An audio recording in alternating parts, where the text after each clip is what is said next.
Hello everyone, welcome to the next episode of the Cultural Cookbook. Today we're making curry chicken and veggie penne. For this recipe, we will need some coconut milk, oil, peanut butter, some Thai red curry paste, soy sauce, potatoes. We'll need some chicken chopped up, sugar snap peas and green beans, and a red bell pepper, as well as the penne. So we're going to process all of our veggies into nice bite-sized pieces. I like to cut up the potatoes smaller than other stuff so that they will cook all the way through. Adding some good amount of salt to water to boil up our pasta.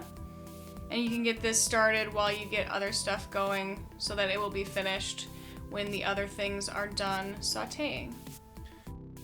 And are you going to cook that more with the sauce, or does that need to be cooked all the way to its final point now in the water?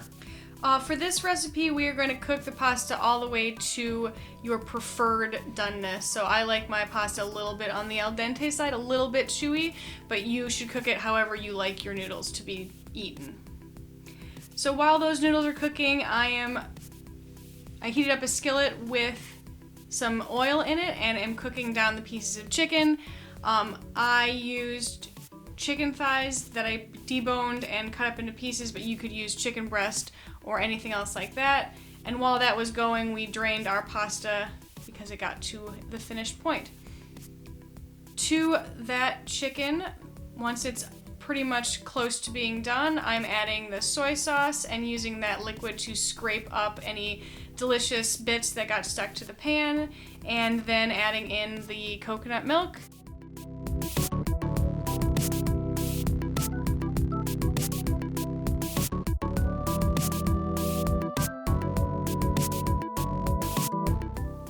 As that is boiling and simmering and smelling delicious, we're going to add a good amount of this red curry paste, and we can always adjust our seasonings later on if we need to add more of anything else.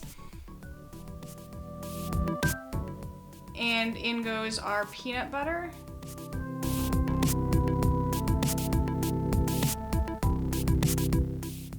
With each of these additions in the sauce, are you cooking them to a specific point or just waiting till you've sort of incorporated them? I'm just trying to get everything mixed in one thing at a time, just to get it all mixed together so I know that everything is going to be in every part of the sauce. Sure, so you don't get a big bite of peanut butter or something later. Right. I had cooked my chicken in 2 separate batches, so that went in there as well as the rest of our coconut milk because I thought the sauce needed to be a little bit thinner. And we're adding potatoes first because they're going to take the longest to cook. You always want to put in your ingredients that are the densest first so that they get done at the same time as things that cook quicker. Once those potatoes start to get a little bit soft, they don't have to be all the way done, but once they're getting close, we are ready to add our next ingredients, which are the green beans, red peppers, and snap peas. Maybe could have picked a bigger pan to cook all this in, but it ended up working out okay. I like it veggie heavy, so it was great. You can see that those green beans and peas have turned like a really vibrant, bright green. That tells me that they are about perfectly cooked, and we are going to serve those over some of our penne.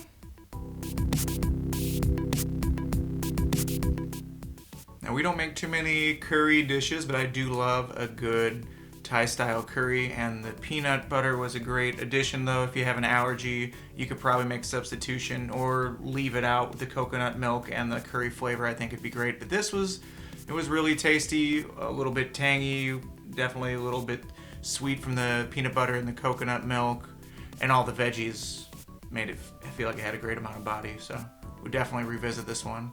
Hope you will give it a try. Enjoy!